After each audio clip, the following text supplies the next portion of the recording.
নমস্কার বন্ধুরা, আমি কৃষ্ণভাই কিচেনে আপনার সবাইকে স্বাগত জানাই। আজকে আমার রেসিপি হলো ডিমের কারি রেসিপি।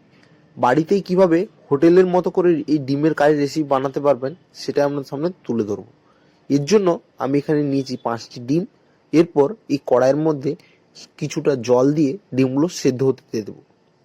এতে সামান্য পরিমাণ লবণ অ্যাড করব যাতে ডিমগুলো ভালোভাবে সেদ্ধ হয়ে যায়। এরপর আমি এটাকে 10 মিনিটের জন্য সেদ্ধ হতে দেবো।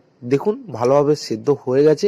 এরপর এখানে নিয়েছি কিছু মশলা, যেমন পেঁয়াজ, কাঁচা লঙ্কা, টমেটো। আর এখানে নিয়েছি 1 টুকরো আদা আর 5-6 কোয়া রসুন।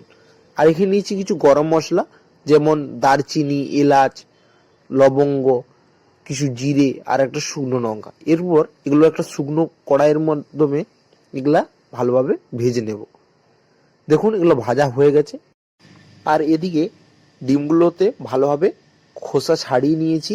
এরপর একটা ছুরির সাহায্যে এগুলোর মাধ্যমে মাঝে মাঝে কিছুটা করে কেটে দেব। এতে এর মাধ্যমে ভালোভাবে লবণ হলুদগুলো ঢুকে যাবে। এরপর সামান্য পরিমাণ লবণ আর হলুদ দিয়ে এটাকে 15 মিনিটের জন্য মাখিয়ে রেখে দেব। এরপর এদিকে একটা খালি কড়াই নিয়েছি।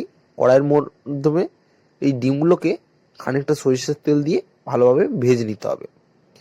প্রায় 2 থেকে 3 মিনিট ধরে হালকা হালকা আঁচে ভালোভাবে এগুলো ভেজে নেব। যখন দেখবেন গোল্ডেন ব্রাউন কালার হয়ে এসছে তখন একে একে করে নামিয়ে নেব। দেখুন আমার সমস্ত ডিমগুলো ভালোভাবে ভাজা হয়ে গেছে। দেখুন কত সুন্দর কালার একটা এসছে। এরপর ওই কড়াইয়ের মাধ্যমে খানিকটা আরও সরিষার তেল দিয়ে দেব গোটা মশলা, যেমন দারচিনি, এলাচ আর একটা তেজপাতা। এরপর এগুলা থেকে একটা সুন্দর গন্ধ ছেড়ে উঠলে এরপর আগে থেকে কেটে রাখা পেঁয়াজগুলোকে দিয়ে দেব। পেঁয়াজগুলো দেওয়ার পর হালকা লাল লাল করে এগুলোকে ভাজতে হবে। এরপর আগে থেকে পেস্ট করে রাখা আদা আর রসুনের পেস্টটাকেও এর মাধ্যমে দিয়ে দেবো। আদা রসুন পেস্ট দেওয়ার পর আবারও ভালোভাবে নাড়তে হবে।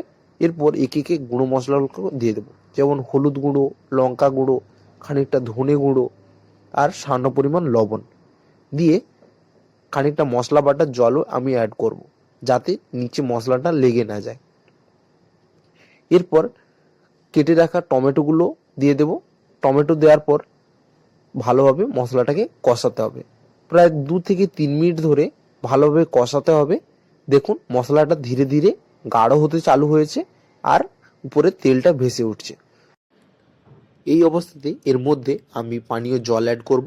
জলটা আপনারা আপনাদের পরিমাণ বুঝে দিতে পারেন। এরপর এটা কিছুক্ষণের জন্য ফুটাতে হবে।